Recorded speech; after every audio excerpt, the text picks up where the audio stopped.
Kita terus ya berjuang ya mengungkap rekayasa saling gugat, kolusi mafia tanah dengan modus saling gugat ya, bukan gugatan tapi modusnya saling gugat. Dalam hal ini, kesempatan hari ini alhamdulillah kita akan membahas pada dasarnya pihak penggugat dan tergugat utama dan jaringannya ini nggak ada masalah ya, nggak ada masalah, pada dasarnya nggak ada masalah. Namun ketika ini diajukan ke kasus perdata, nah inilah yang jadi masalah ya, inilah yang diduga kuat kasus pidana. Jadi ketika ada dua belah pihak tidak punya masalah, masuk ke pengadilan. Nah inilah yang masalah, inilah yang membuat kacau, inilah yang membuat banyak pihak bingung. Pihak yang tidak bermasalah ya meminta supaya diselesaikan masalahnya. Masalah apa? Padahal nggak ada masalah.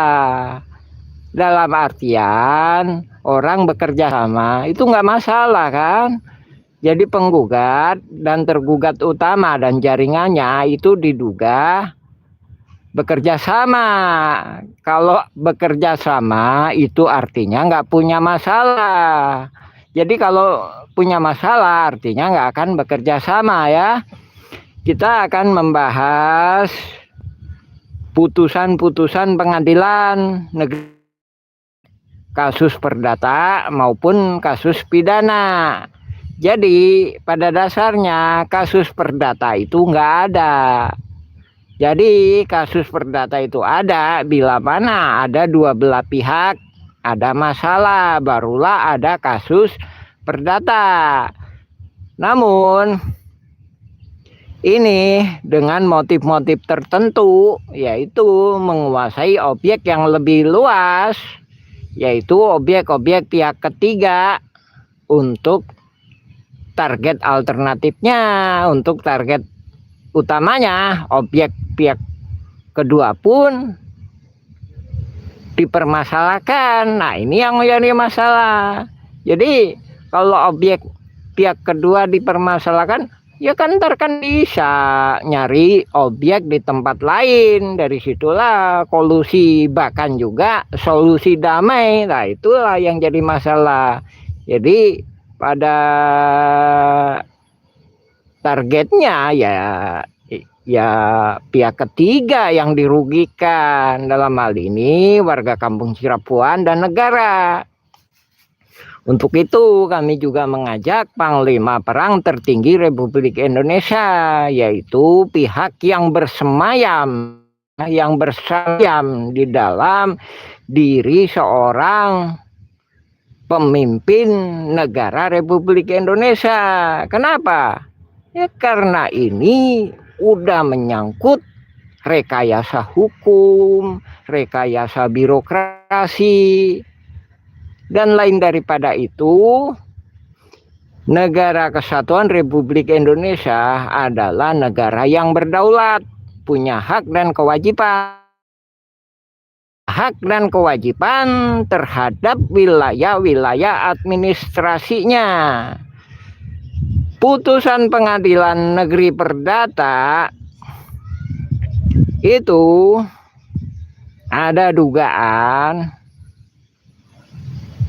melakukan distorsi, jadi mengacaukan keadaan hak dan kewajiban negara terhadap warga negaranya. Hak kewajiban warga negara terhadap negaranya juga ya. Dalam hal ini begitu dikatakan Dagolos, otomatis bukan termasuk Kampung Cirapuan. Begitu dikatakan RW 02, otomatis bukan termasuk RW 01. Sehingga putusan perdata itu cacat formil dan material cacat. Jadi pada dasarnya sendiri itu bukan kasus perdata, namun kasus pidana ya. Nah, kita menekankan pokok bahasan kita kali ini menekankan bahwa sebenarnya pada dasarnya penggugat maupun tergugat itu nggak punya masalah. Kita coba simak putusan pidana ya. Putusan pidana nomor 601 garis miring pit titik B garis miring 2024 garis miring PN BDG. Nah, ini Heri Hermawan Muller dan Dordi Rustandi Muller sebagai terdakwa. Kemudian terbukti, namun ini nggak menyelesaikan masalah. Latar belakangnya masih belum dibahas. Oke, kita akan membahas 30 ya. Ini perlu kami disclaimer ya, bila mana terbalik silakan di download, diedit sendiri ya, atau periksa video kita ya. Barangkali kameranya terbalik ya. Nah, di sini keterangan saudara Asep Makmun. Nah, ini pembela insidentil ya di dalam kasus perdata ya. Atau tergugat 2. Ini kesaksiannya ya. Pada halaman 116. Dia mengungkapkan bahwa Dodi pernah ke rumah saksi 1 kali. Ya. Terus selanjutnya menurut Dodi Rustandi Muller mengatakan 2 kali. Pertanyaannya, apakah memang dia bersengketa ataukah bekerja sama? Menurut penelusuran kami, nggak ada masalah. Dia nggak bersengketa, namun bekerja sama. Jadi berkolusi. Jadi diduga kuat melakukan rekayasa saling gugat. Ya. Jadi pertemuan itu diduga kuat malahan melakukan rekayasa saling gugat. Jadi pada intinya dia nggak ada masalah. Nah, ini kalau dikasih keputusan malah yang jadi masalah ketika dikasih keputusan. Oke, kita mempelajari kasus-kasus terkait pihak-pihak ini sebelumnya ya. Oke, pada 2008 Bob Nainggolan SH, seorang pengacara, ini pengacaranya Iwan Surjadi. Iwan Surjadi kemudian disampaikan oleh pengacaranya ini bahwa adalah komisaris PT Batu Nunggal. Nah, ini ya. Alamat Iwan Surjadi, Jalan Budi Asi nomor 25. Pada intinya pengacara ini mengungkapkan bahwa seolah-olah ya, nanti saya jelaskan kenapa saya mengungkapkan seolah-olah, dia punya masalah dengan Asep Makmun, Didi Koswara, Apu Sukendar, Ismail Tanjung dan lain sebagainya. Oke ya. Beberapa tahun kemudian saya periksa berkas-berkas ya. Saya periksa AJB, saya pelajari AJB antara Didi Koswara dengan Iwan Surjadi. Ternyata yang dibuat Meli Nathaniel, notaris, sarjana hukum. Ya.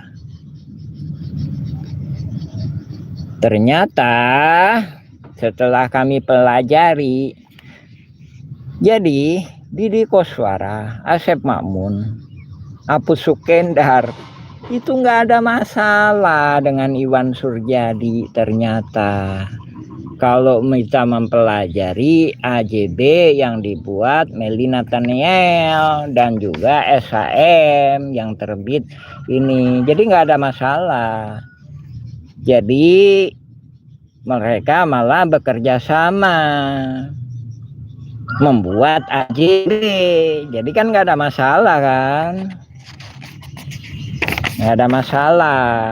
Nah, ada masalah malahan dengan pihak ketiga, yaitu pihak yang mengejual ini, Ismail Tanjung, seluas 868 meter. Itu ada masalah. Jadi sebenarnya bukan tanahnya. Dan juga Didi Koswara itu yang masalah, bukan tanahnya. Jadi tanah pihak ketiga. Jadi balik lagi ke surat itu tadi ya. Jadi nggak ada masalah. Jadi malahan itu masalah. Jadi di sini disimpulkan bahwa Iwan Surjadi itu nggak ada masalah dengan Didi Koswara, nggak ada masalah dengan Ismail Tanjung. Malahan dia membuat masalah ketika tidak ada masalah. Nah, dari kasus ini kita belajar ya mengenai gugatan Mueller.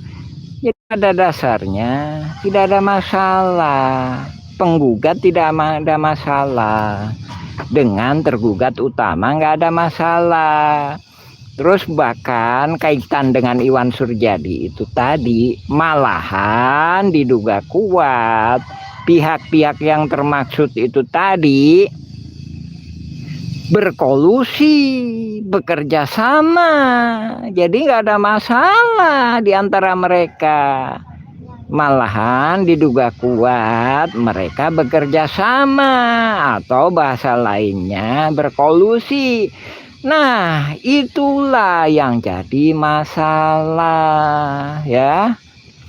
Nah, kita pelajari misalkan mafia tanah saling gugat di Tangerang.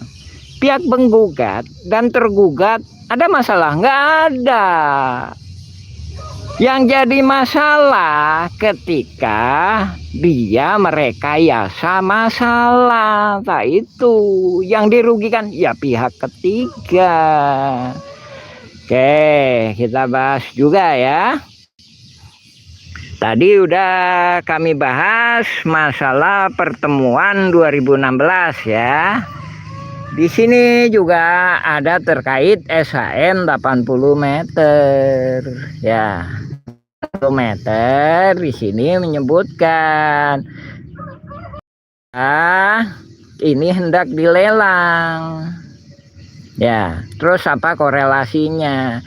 Hendak dilelang otomatis kan butuh biaya, uang jaminan 40 juta, nilai limit 200.700.000.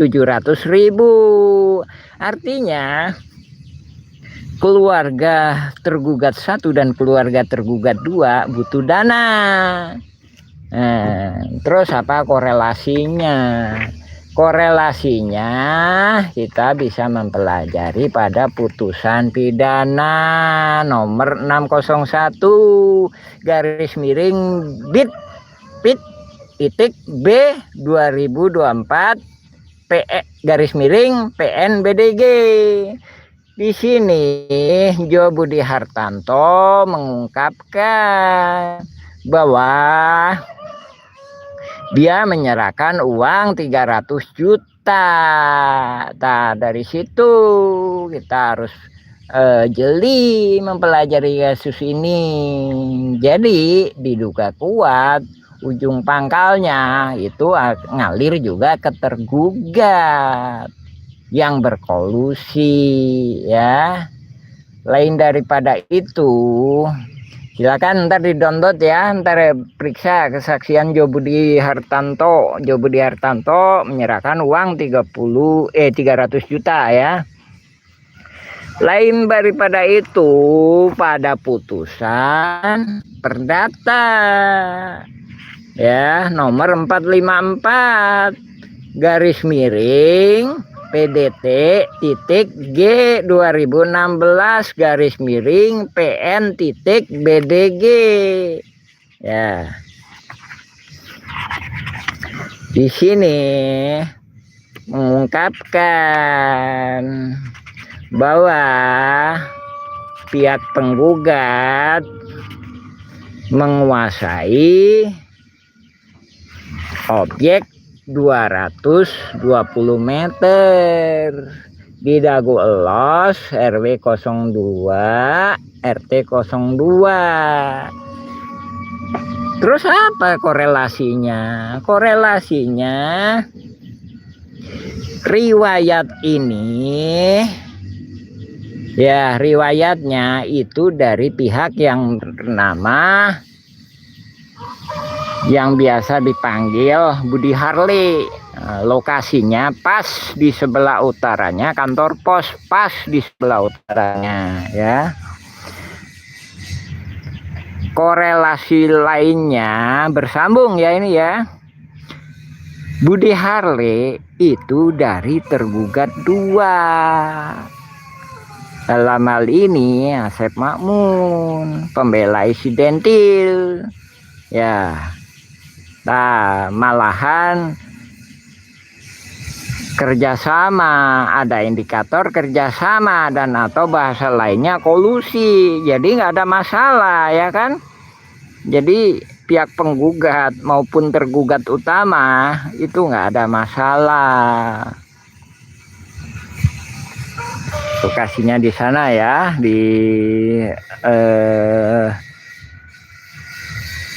samping kantor pos. Bahkan juga mereka juga sepakat lokasinya di Dago. Kemudian juga sepakat, sama-sama sepakat dialihkan ke Dago Los dan atau RW 02.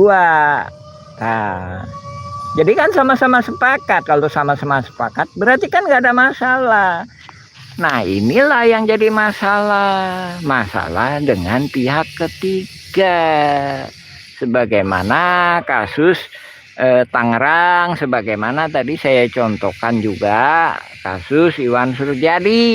Jadi keterlibatan Iwan Surjadi diduga kuat ikut serta membiayai, ikut serta mendanai. Itu oligarki yang mendanai, yang mana mendanai memberi peranan kepada tergugat satu supaya menjadi tergugat. Lain daripada itu, Ismail Tanjung itu riwayatnya yaitu ketua RW 02 Dago Elos.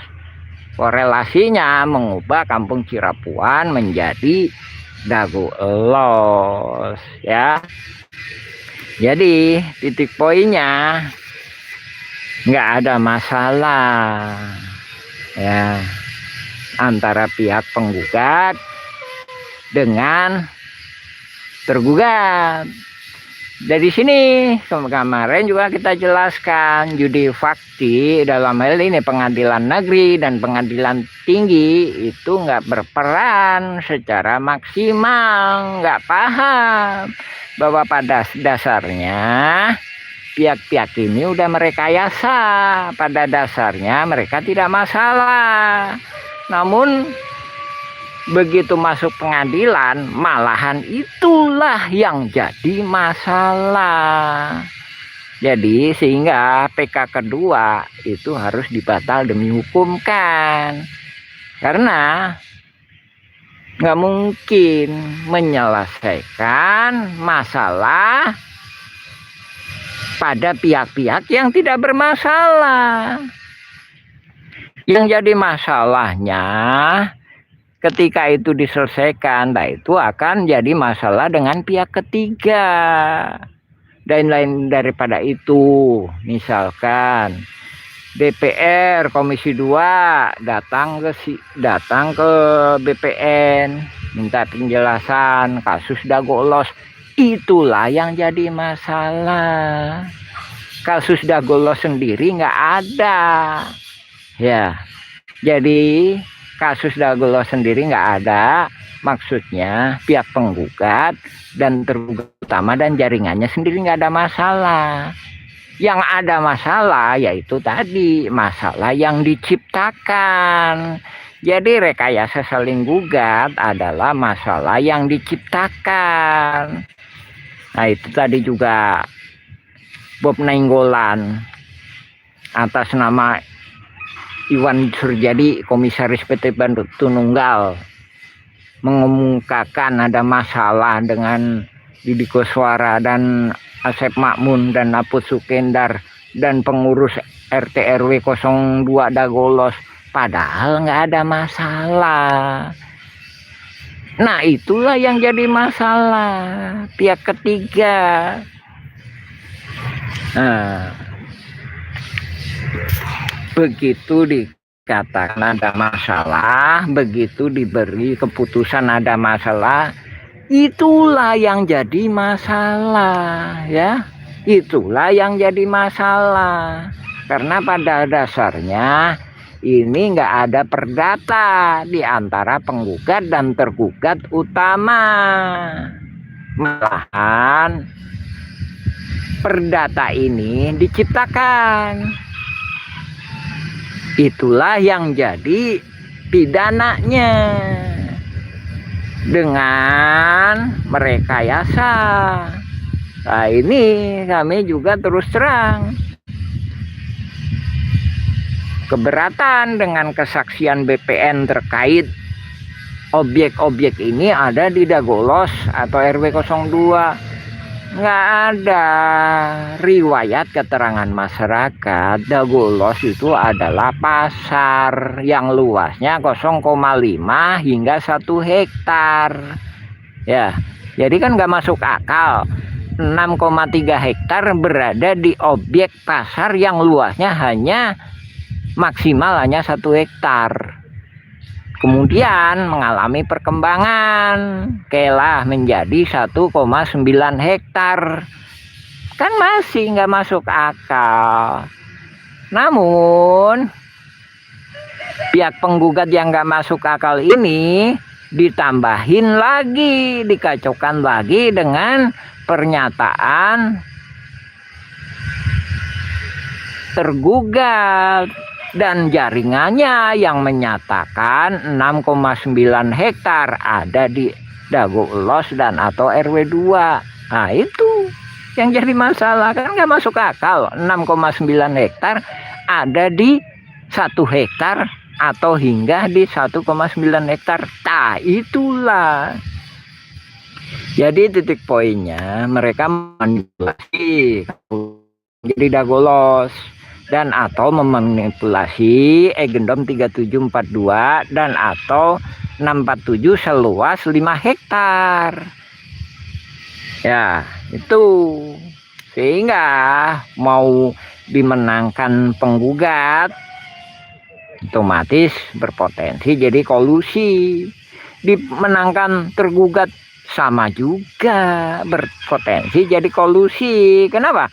Karena eksepsi pihak tergugat sendiri itu sudah merugikan dan alat buktinya itu juga udah merugikan. Jadi kedua belah pihak itu merugikan.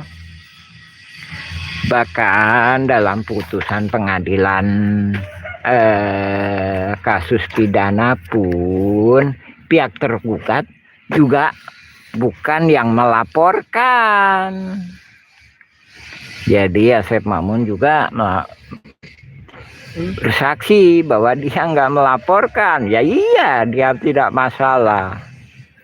Ya, dia tidak masalah. Malah yang melaporkan pihak-pihak yang nggak paham. Nggak paham pada dasarnya. Ini nggak bermasalah. Namun lain daripada itu, ini bagi kami ini udah biasa.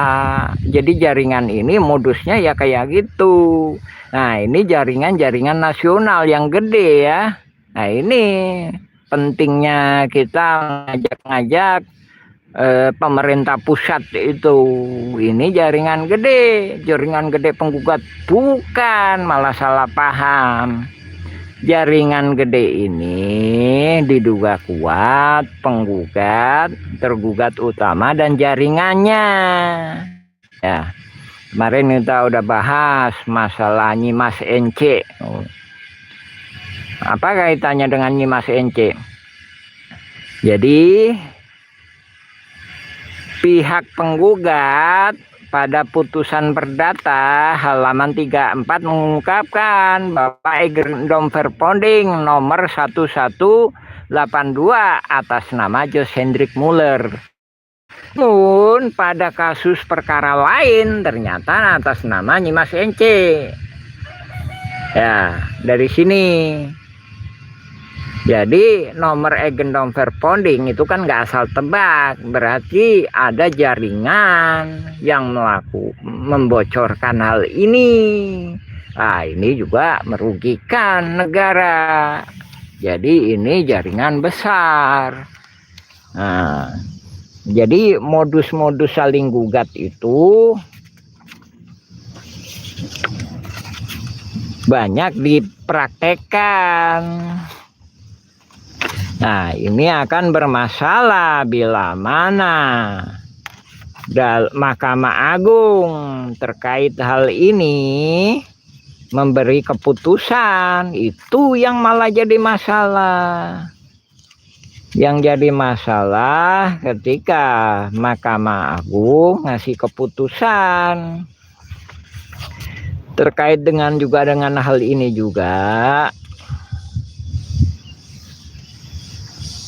Sebenarnya juga ini kita sendiri juga berat, untuk itu mohon doa dan dukungannya bahwa kasus ini bukan kasus ecek-ecek, kasus besar. Bahkan juga pihak tergugat sendiri itu para pihaknya bukan ecek-ecek, melibatkan juga bintang 2.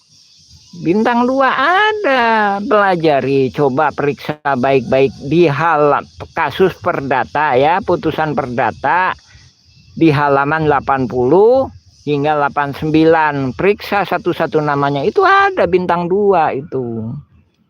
Ada bintang 2, sehingga kita memohon bantuannya kepada Panglima Perang tertinggi Republik Indonesia. Nah, ya, ada wacana atau bahasa pengadilan kan nggak bisa diintervensi. Nah, itu aturan yang nggak boleh mengintervensi adalah Presiden. Namun kita sudah sejak lama menegaskan Panglima Perang tertinggi Republik Indonesia yang kita sebutkan. Dengan kata lain, kita juga sesuai dengan Undang-Undang Dasar terkait juga dengan keadaan darurat. Ini darurat keadaannya. Hukum udah direkayasa, birokrasi udah direkayasa. Kan juga udah nggak masuk akal. Ya, kebijakan-kebijakan masa mau yang diselamatin 1,9 hektar, sedangkan yang jadi korban 5 hektar. Ya, inilah yang jadi kolusi. Pan Muller udah dipidana, Heri Hermawan dan Dodi Rustandi udah dipidana. Itu nggak paham kami. Itu nggak sesuai dengan laporan kami. Yang kami laporkan bukan gugatan, tapi rekayasa saling gugat. Nah, itu tadi. Jadi pada dasarnya pihak penggugat dengan tergugat utama dan jaringannya itu nggak punya masalah. Jadi motifnya dengan ada masalah ini, mereka akan mendapatkan objek-objek yang lebih luas lagi. Nah, objek-objek yang lebih luas lagi itu kalau kita mempelajari berkas-berkas RT RW itu ketahuan bahwa pada dasarnya para pihak tergugat itu banyak yang udah dikasih cuma-cuma tanah itu. Jadi ya memang kemudian ada yang operali garap, ya ada yang operali garap, ada yang ini, tapi ada juga yang cuma-cuma. Mereka nggak puas sehingga melakukan penyerobotan sana dan sini. Itulah yang jadi masalah. Sehingga kemarin kami tanggal 30 April 2025 gitu, ada juga forum Dago Melawan. Terus terang kita ajukan batal demi hukum. Iya, kita rugi. Penggugat menang, kita rugi. Tergugat menang, kita rugi juga. Kita dan negara dirugikan. Itu tadi melanggar kedaulatan negara. Kenapa? Kampung Cirapuan nggak ada, RW 1 nggak ada, jadi nggak dimohonkan kepada hakim. Nah itu ya, alhamdulillahirobbilalamin. Assalamualaikum warahmatullahi wabarakatuh. Mohon doa dan dukungannya. Jangan lupa subscribe, like, komen. Silakan di share, silakan juga di download video-video kami. Silakan, ini kita perlu kami tegaskan ya, kami udah melaporkan ke pemerintah pusat, bukan hanya ke Pemkot Bandung.